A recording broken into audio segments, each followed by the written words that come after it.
Let's talk about Florida real fast because this is a fascinating story.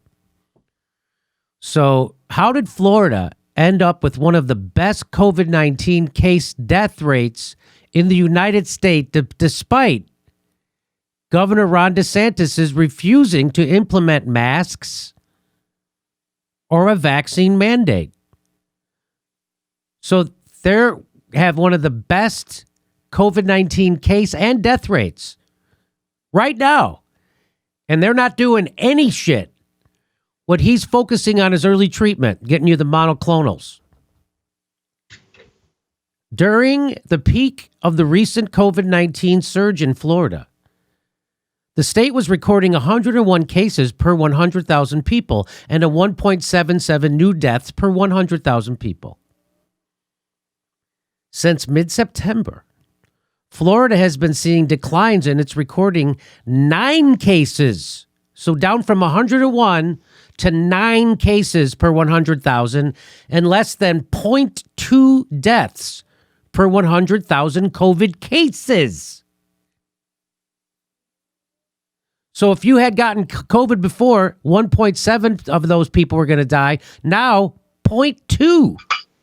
That's a big drop.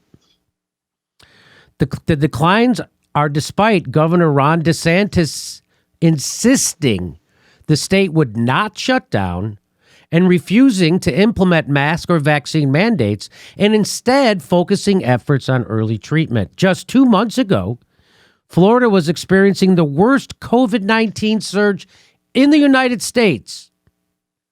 The Sunshine State had the highest 7-day average of cases per day, as well as the highest hospitalization rate in the country.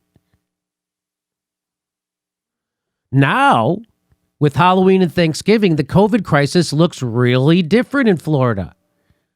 Inexplicably, cases and deaths have been going down despite DeSantis implementing no new mitigation measures.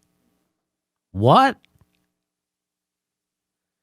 Data from Centers for the Disease Control, the CDC, show Florida is recording one of the best case and death rates in the country. Additionally, the state is doing just as well as California, despite the West Coast state taking a very strict approach, including implementing mask mandates, limiting gatherings, and closing bars and indoor dining at restaurants.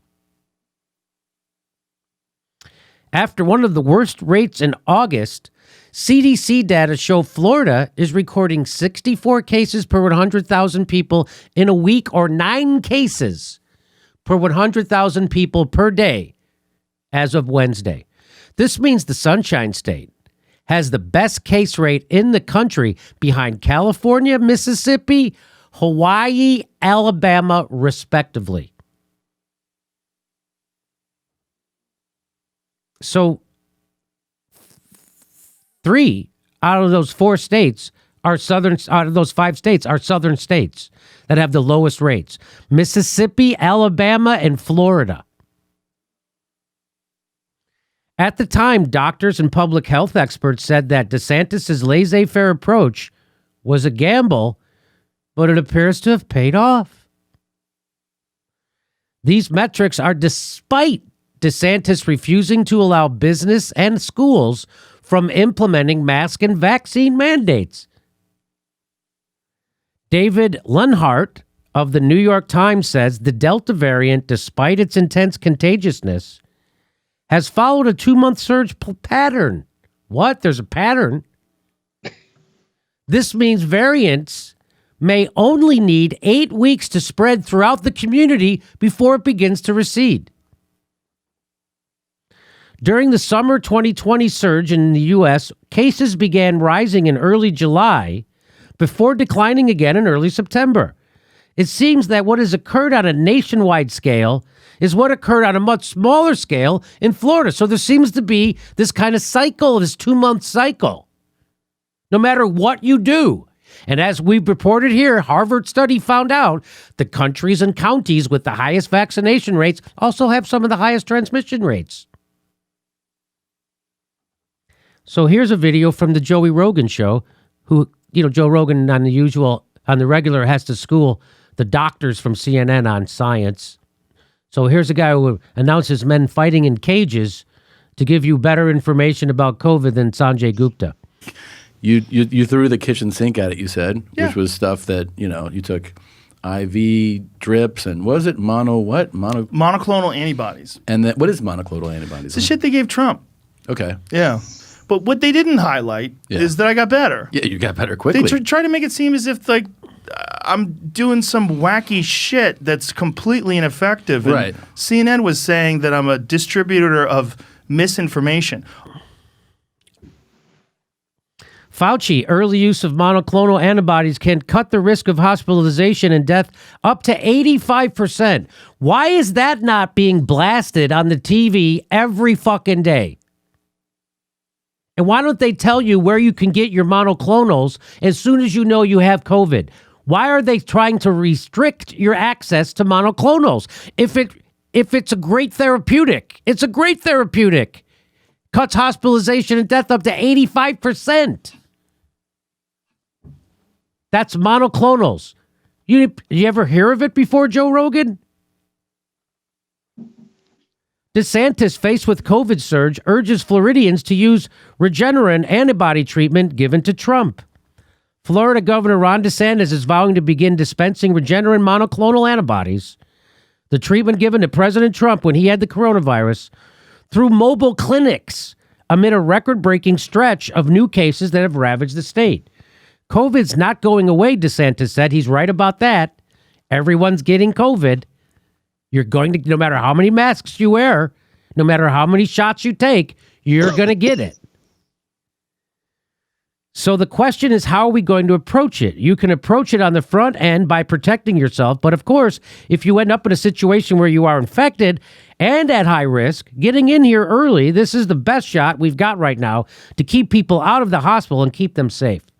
The antibody treatment, a cocktail of the monoclonal antibodies, is designed to prevent infected people from developing severe illness.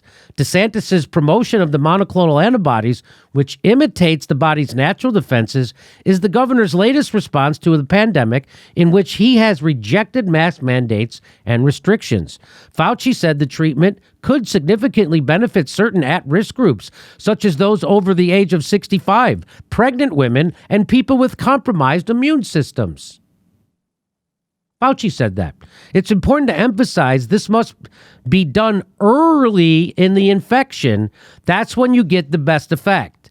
And again, being an underutilized intervention, we want people out there, including physicians as well as patients, to realize the advantage of this very effective way of treating early infections. Bottom line is that this is a very effective intervention for COVID-19. It is underutilized. And we recommend strongly that we utilize this to its fullest. Fauci said. Well, we've reported on this show that Joe the feds were restricting the monoclonals being shipped to red states. So we have to do a follow-up on that, but isn't that interesting? So Max, we bring in Max Blumenthal from the Gray Zone, who has been vocal and principled against vaccine mandates, and is careful not to repeat the big pharma propaganda around COVID. Let me see, what do you think? What do you make of this story that DeSantis went a different way, and he emphasized early treatment if you got it, and now they have the lowest case rates and the lowest death rates in the country? What do you say to that? Well, it really does tell us a lot about COVID and the variants and how they sort of blow through the population and then decline, and it moves in seasonal waves. And hopefully, as the variants continue and the waves continue, they will weaken in intensity, and eventually the endemic will become much more bearable, which really speaks to the importance of early treatments like Regeneron and the development of early treatments, and also clinical trials, serious actual clinical trials, not like the phony kind we've been seeing, for things like ivermectin, which really, I mean, just me saying that probably set off like 100 censors on YouTube at some like censorship lab. Like that's like the word you're not allowed to utter. But, Florida's case rate has been declining precipitously for the past 10 weeks, which means that mainstream media coverage of Florida has been declining precipitously as well. It's no longer a good story. You can't point the finger at the governor who's been resisting new mandates. What the media has been doing is targeting Florida's Surgeon General, Joseph Ladapo, who was a signer of the Great Barrington Declaration, which was pioneered by Jay Bhattacharya, who is an epidemiologist from Stanford, and Martin Kulldorff, who is a scientist who teaches and has taught at Harvard. And what they said early on in the pandemic was that lockdowns will cause more harm than good. It will flatten the working class and not flatten the curve, that we need to have focused protection of vulnerable groups like the elderly, which is the opposite of what governors like Andrew Cuomo, who actually followed the expert advice, did. And we saw a culling of the elderly. Yes. And they called for vaccinating the most vulnerable groups. They're now calling for getting into rural areas and offering vaccines to people who are older in rural areas who haven't had the opportunity to take them because they're at the most risk. And they've opposed mandates and questioned the logic of universal vaccination. And we can see just the experience of Florida kind of vindicating them in a lot of ways. And like, I'm not a fan of DeSantis.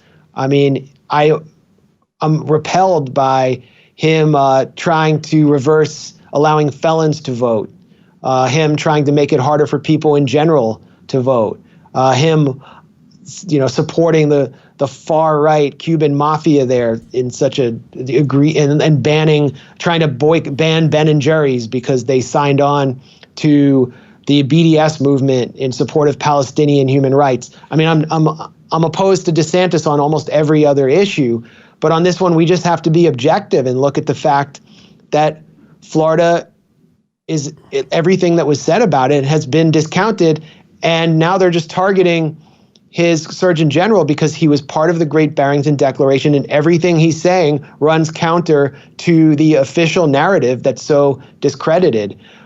But let's look at the facts. Let's look at the experience on the ground.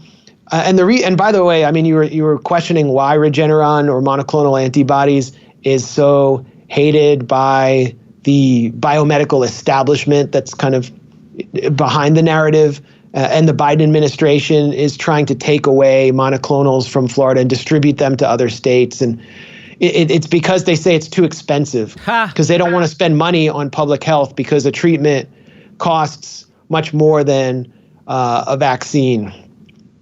But what I've noticed, just in trying to do journalism about this, I went and spoke to a doctor who prescribes ivermectin and is in the network of Peter McCullough, who's a doctor who's really into early treatments and has his own regimen of early treatments. He's heavily demonized for pushing that. He's paid a heavy price, like so many scientists and doctors and public health officials who've questioned the narrative, the big pharma narrative. And what she told me is that about half the people she's treating with these early treatments, including monoclonal antibodies, she'll send them to an infusion center, no matter where they live, is that half of them are fully vaccinated and they're still getting COVID that's symptomatic, and she's keeping them out of the hospital. So it's not just unvaccinated people who are turning to these treatments. I think we're going to see, once this political moment goes away where people are being partisan about COVID, you're going to see Regeneron become very popular. And people are taking it not as flamboyantly as they are in Florida, where DeSantis has made it kind of, he's flying the Regeneron flag, but people are taking it across the country. It's not just some kind of like right-wing MAGA thing. Right. I know. I want to let you know, on November 6th, we're going to be in Baltimore. November 11th, we're in Tempe, Arizona. November 12th, we're doing Los Angeles and Studio City. November 19th, Los Angeles and Studio City. And then Thanksgiving weekend in Portland, Oregon. Go to jimmydorecomedy.com for a link for all those tickets.